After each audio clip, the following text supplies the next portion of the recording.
a former Microsoft and Google executive, now leading transformation for a top software company by focusing on its rich partner ecosystem and its over 400,000 customers. My next guest on Ultimate Guide to Partnering is well known for driving and leading transformative initiatives with two of the tech giants, and is now leading the charge at this juggernaut in the channel. This is the Ultimate Guide to Partnering, the top partnership podcast. In this podcast, Vince Menzione, a proven partner sales executive, shares his mission to help leaders like you achieve your greatest results through successful partnering. And now your host, Vince Menzione. Welcome to, or welcome back to the Ultimate Guide to Partnering. I'm Vince Menzione, your host, and today I welcome John Jester, is the Chief Revenue Officer at Veeam, a Gartner Magic Quadrant leader in the backup and data management space.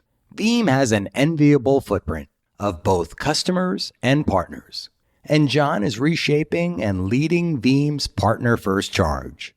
I hope you enjoy this discussion as much as I enjoyed welcoming John Jester. I'm so excited to welcome Athletic Greens as the latest sponsor to Ultimate Guide to Partnering. Friends who know me well know I've made taking a green drink supplement part of my health ritual for over 20 years now. About 5 years ago, I added Athletic Greens, and now their product AG1 has become my go-to green drink supplement. AG1 is packed with 75 high-quality vitamins, minerals, whole food source superfoods, probiotics, and adaptogens. If you'd like to give AG1 a try, Athletic Greens is giving away a free 1-year supply of vitamin D and 5 travel packs with every new purchase. Check them out at athleticgreens.com/Vince M. John, welcome to the podcast. Vince, it's fantastic to be here with you on the Ultimate Guide to Partnering podcast. I am so excited to welcome you as a guest on the Ultimate Guide to Partnering podcast. You're the Chief Revenue Officer at Veeam, a leader in the backup, recovery, and data management space. And we both worked at Microsoft, so welcome. Yeah, no, it's great to be here. I think we shared 8 years together at Microsoft, so quite some time together working with partners, helping them be successful back at Microsoft. So a rich career in technology, of course, Microsoft and the work that you've done at Google. But for our listeners that don't know you, can you tell us a little bit more about John Jester? Yeah, you bet. So, we already mentioned this, but I spent almost 20 years at Microsoft, various roles, including the global accounts business, so the top 100 enterprise accounts around the world, the worldwide specialist sales team, which was basically where Microsoft had the specialists focused on cloud, and then building out Microsoft's customer success business, which owned global adoption of Microsoft 365, Dynamics 365, and then consumption for Azure. So long time at Microsoft, and then a little over 3 years at Google Cloud, running worldwide professional services, customer success, support, learning, and the executive engagement program. But it was all about, hey, how do you work closely with partners to add value to customers, make them successful using Google Cloud, make them successful using Microsoft. So yeah, long history working with partners, long history in the enterprise space. Yeah, you're being a little bit modest, right? Think about the business units you ran, and they were transformational at Microsoft. I mean, certainly the CSU, or the client success unit, was a new level of impact that Microsoft was trying to make towards the customer, moving away and shifting from the old model to this new consumption model, right? Yeah, and I think all of us have that challenge is, we work in a cloud world is, hey, how does a vendor like a Microsoft, a Google, or a Veeam work closely with the partner ecosystem to add value to customers? And I think that's one of the things that's been great about this shift to cloud is it's about adding value. And, Microsoft investing and creating a customer success unit is a great example of that. Moving from, hey, I'm going to sell you software to, I really want to work with you and add value. And, at Microsoft, that really went a long way in helping customers be successful. And then same thing at Google. Google made a big investment to build out customer success to help their customers get more value from the platform. Veeam is a significant leader in the space that you're in. And you joined this organization, well, almost a year ago now, right? Yeah, so I've been at Veeam as CRO for 9 months now. And you're right, we are a leader in the marketplace. We're very proud. We're number two worldwide market share, according to IDC. And probably even more importantly, we have 450,000 customers. And I Wow. talk to those customers, I talk to our partners, and we know that data is one of their most important assets. And we really aspire to help them manage that data, protect that data, anywhere they have it. Could be on premises, could be in the cloud, could be through a cloud solution provider. But we want to provide that solution to help customers manage data wherever it is and protect that data. So that's our mission. That's what we're focused on. So, what do you hope to accomplish? Yeah, so I think the main thing that we want to do is help customers manage and protect their data wherever it is. That's the goal, that's our focus. And we're going to do that by working closely with our partners. I think one of the things that we're so proud of at Veeam is we are 100% indirect business. Every deal we do goes through the partners. And it's core to how we think about our strategy. It's core and how we think about going to market. But even with that focus, working closely with partners, I think the main thing that we try to anchor ourselves in is how do we make our customers successful? And I think that's how you create the best partner models is you don't just sit down and talk between the vendor and the partners and what we're going to do together. You actually start with the customer. And what's the innovation we're bringing to the customer? What are the business problems we're trying to solve? And then reverse out what's the right partner model so that you can go to market together and make those customers successful. And I think that's so important. And, a couple of things that we're starting to see, at Veeam, our product portfolio is getting broader. We've added in protection for Microsoft 365. We just launched a new product for Salesforce. And then we've really seen tremendous growth for a product we call Kasten, which is protecting Kubernetes. But all that means we're getting a more complex product portfolio. And that means we have to work with our partners in new ways. We've launched a competency program so that we can help make sure our partners have the right competencies across that product portfolio. And the other thing that our partners came to us and said is, hey, we're starting to specialize. How can you help us work together, the partner ecosystem? So that's something we've really focused on lately is, hey, bringing our partners together so that we can create better solutions for our customers. So I'd say, hey, those are things that we're really trying to get done, but anchor ourselves. Let's make the customer successful. And how do we work with our partners to make that happen? I love the focus on the customer, right? The customer being the North Star. Veeam has a really strong pedigree. I mean, I speak to some of your partners, and I know many of your partners. And in fact, some of your partners will say that Veeam is like my favorite organization to work with. And I've heard that literally from one of the leading organizations out there. So this focus on customer, how do organizations and partners best work with Veeam? Is there a strategy for them to engage with you and your organization? Yeah, absolutely. And hey, it makes me incredibly proud when I hear you say that about partners really wanting to work with Veeam because it is part of our DNA is working with partners. And, we do our partner advisory councils every quarter. It's like gold to me, the feedback I get from partners. But yeah, working with Veeam. So we have 35,000 partners that work with us. We're proud of that. But what we want to do is engage with each partner. And I mentioned that competency program. That's something that we've really been investing in. But work with us, help us understand where do you want to focus? Where are your competencies? How can we help you develop those and go to market together? One of the things I'd call out is we have something called Veeam Cloud Solution Provider Program. And this is something customers started asking for is, hey, we want more of a cloud solution provider type service that we can consume like cloud, but can be customized, can meet our needs. And we now have over 10,000 VCSP partners who are hosting Veeam, who are working with customers, creating these unique solutions. And I just bring that up as one example of, hey, thinking about a customer need, reverse engineering, what's the right partner model, coming up with the competencies, and then really taking that to market together. So that's a great example of what we do together. Of course, hey, some of our customers want to work with the hyperscalers. So we're in the marketplace for Azure, for AWS, for GCP. And then our distribution partners, they've got their own marketplaces and they came to us and said, hey, how can you be part of that? And I would just mention a couple, Stream One from TD Synnex, Aerosphere, Ingram Marketplace. So, we really try to listen to our customers and then work with our partners to build the solutions they want and then create it in a mechanism that they can purchase and consume it based on their choice. Many organizations are learning to do more with less.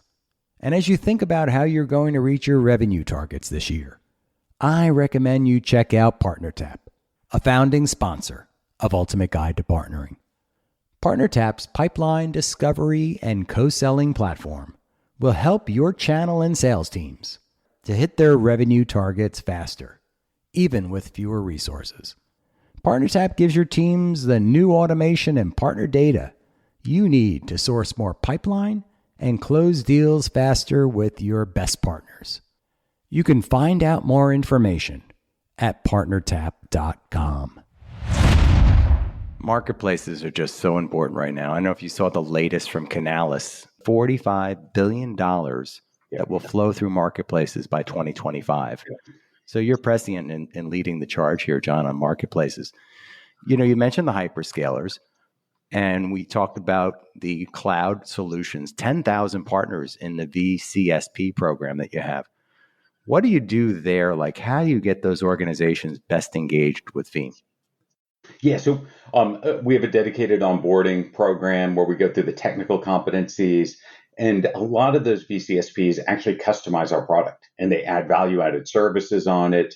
And that's where we spend the time with them is, hey, we don't just want partner number 10,001 offering Veeam. As much as I love our partner ecosystem, what we want to do is, hey, what are the unique competencies they have? How could they extend our product? How could they add additional services on that add more value for the partners? And that's the type of conversations we really lean in and spend time on. I think we're somewhat unique in that we put part of our partner organization actually in our engineering team, because I really find that's how we do the most innovative things is understanding what the partner's trying to achieve, and then actually working with our engineering team. How do we engage? How do we create some of the APIs some of our partners need to really customize that solution and make it unique? But that's what I'd say on the VCSP front. Like, come work with us, talk to us about your customer base, the competencies you have, and then let's create something unique in the market. And I'd even say, the GSIs have approached us and talked about, hey, they're building out business continuity practices. They're building out data protection practices. How can we work together to make Veeam part of that? And it's the same thing. It's doing some engineering work. It's doing work to understand what customers need and then create that unique and differentiated solution that makes the partner have a unique offer in market and also, frankly, makes Veeam more relevant to our customers in that space. So these are areas that I get excited about. Is, hey, how do we really think about the customer, reverse engineer the solution, and then do the engineering work or do the commercial work to bring it together? Well, I love what you have to say, because what you really said was partner-led to me, right? Because I see so many organizations, whether they be SaaS or independent software vendors, that try to take this direct approach to market. In fact, that's pretty much the norm these days, versus what you've said. You have integrated partner across the various components of your C-suite. You're going across product, you're going across marketing, you're going across selling as the CRO of the organization to drive that. And you've been around this partner world for quite some time, and this is the ultimate guide to partnering. So, John, I need to ask you this. What do you see from the best partnerships? Hey, I think there's three things that jump out to me when I think about the best partnerships. The first is what we've already hit on. Start with the customer, reverse engineer the solution you need to bring to market. So start there with the customer. Second thing is, hey, partner models have to have success and profitability for the partner, for the vendor. Getting that right, I know it sounds simplistic, but the long-term partnerships I have are ones where we sit down together, we do our quarterly business reviews. Those metrics, those KPIs mean that the vendors being successful, the partners being successful, and then ultimately the customers being successful. And that's just one thing I've got to brag on about Veeam. our net promoter score, NPS, is 82. Wow. And hey, that's about having a product that customers love. It also is about having partners that implement that product and make it work. And we would not have achieved that NPS of 82 without our great partner ecosystem, without great products. So it's bringing it all together that I think is so important. So three things: start with the customer, reverse engineer that solution. And then the second thing there that I think is so important is building the right model from the start that's mutual success, and then great communication in QBRs and reviews.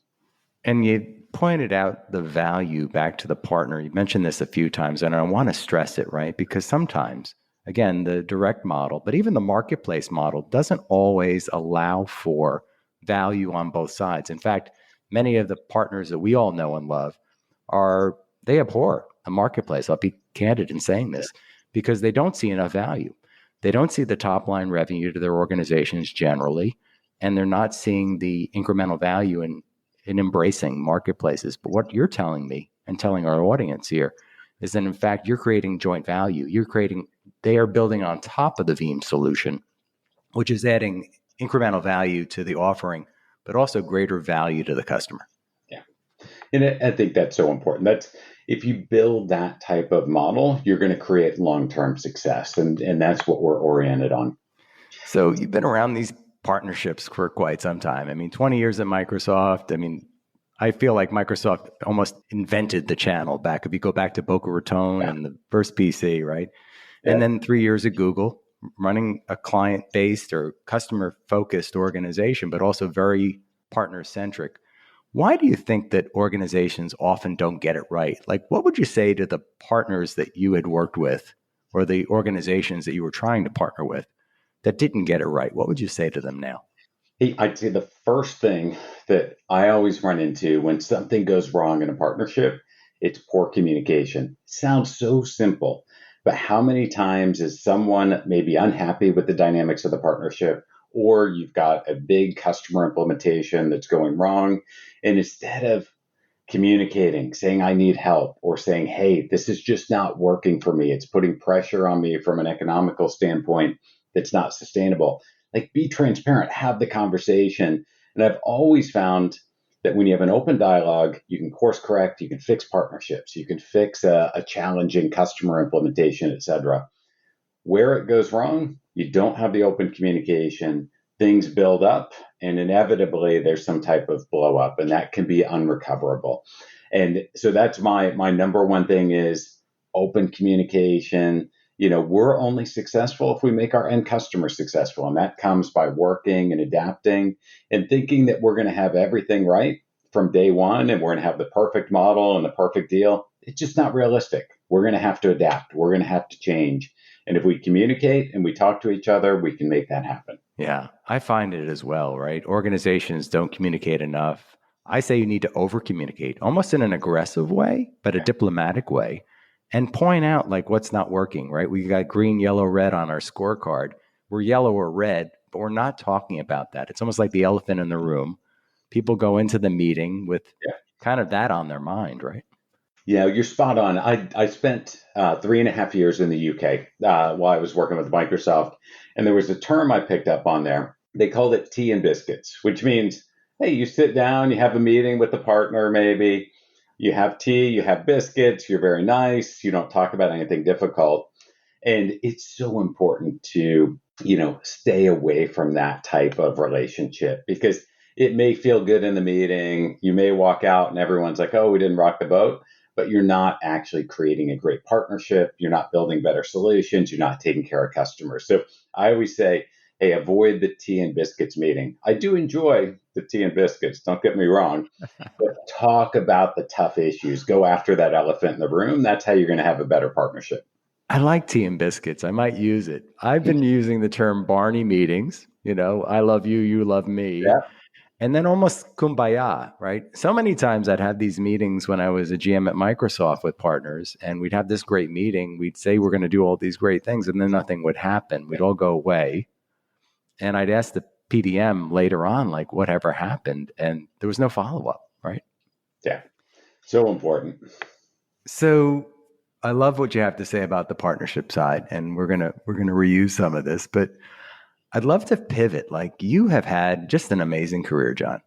I was taking a look at your LinkedIn profile again this morning, and great pedigree of leadership roles across these amazing organizations, the leaders in this industry. Was there a spark? Was there a best piece of advice? Like, what got John Jester on the path to this point in your career?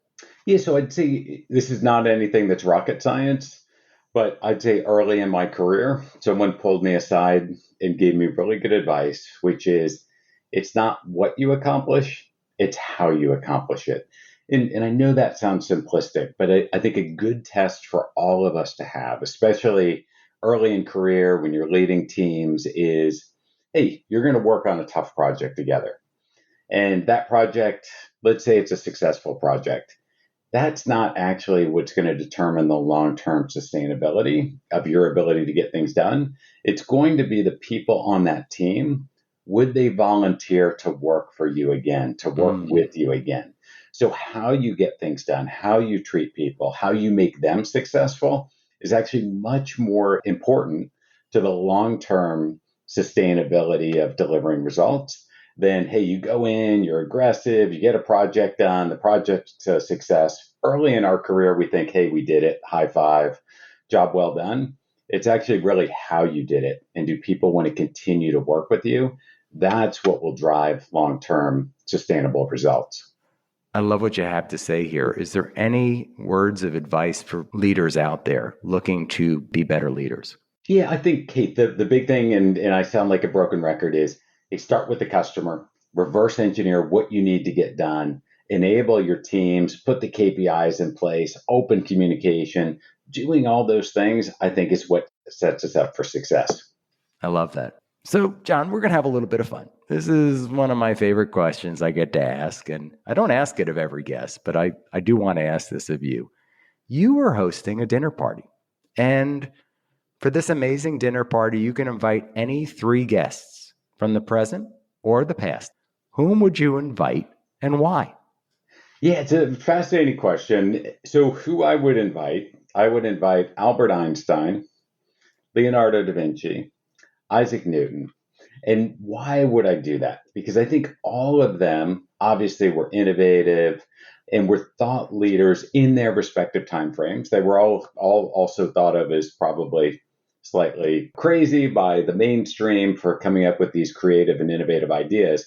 But I think the level of personal conviction, the ability to think through incredibly difficult challenges. You think about Albert Einstein, theories he came up with, they're still being upheld as we do additional research, et cetera. So I just think it'd be fascinating to just try to get a sense over this dinner conversation into their thought process, how they went about things, thinking through completely new, undiscovered areas, and then coming up with inventions on the back of it. So those are my 3. I'm a bit of a geek, so you can see who comes to dinner. I love it. I love it.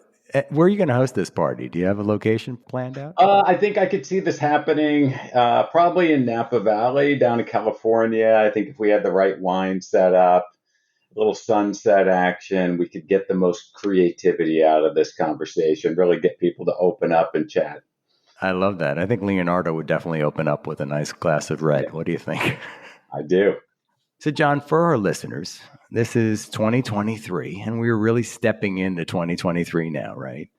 Any words of advice? We've had a little bit of headwinds in the economy. I feel optimistic about 2023. So I was hoping you can give our listeners some best words of advice or wisdom to launch us up into a very successful 2023. Hey, Vince, it's early February. I think most of us have just wrapped up our sales kickoff. What I say is, hey, take that energy, take that excitement, go meet with your partners, go meet with your customers, craft the solutions that our customers need. It's a better environment right now from a business perspective. That's the signals I'm getting from customers, from partners, et cetera. Take that energy and excitement and use it to get off to a fantastic Q1. I love what you have to say, John. In fact, I, again, am optimistic. We in the tech sector have an opportunity and obligation to lead at this time. And what you had said is just so right on for that. John, I want to thank you. It has been a pleasure having you as a guest on Ultimate Guide to Partnering. I know how valuable and how limited your time is, so really great to have you join our listeners today. Thanks for having me, Vince. Really enjoyed it. Thank you. So there you have it.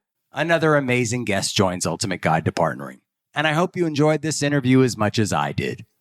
Odds are, if you're a technology partner executive and hearing my voice, chances are you too are looking to accelerate your success through partnerships. I mean, let's face it, we all have seen partnerships that look good on paper, but never live up to their expected results. There are a lot of reasons why partnerships fail. And at Ultimate Partnerships, we help you get it right by applying a proven set of best practices and framework that's used by leading partners working with Microsoft and other technology giants.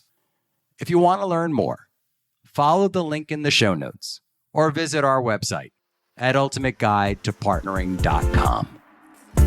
Thanks so much for listening to this episode of The Ultimate Guide to Partnering with your host, Vince Menzione, online at ultimateguidetopartnering.com and facebook.com/ultimateguidetopartnering. We'll catch you next time on The Ultimate Guide to Partnering.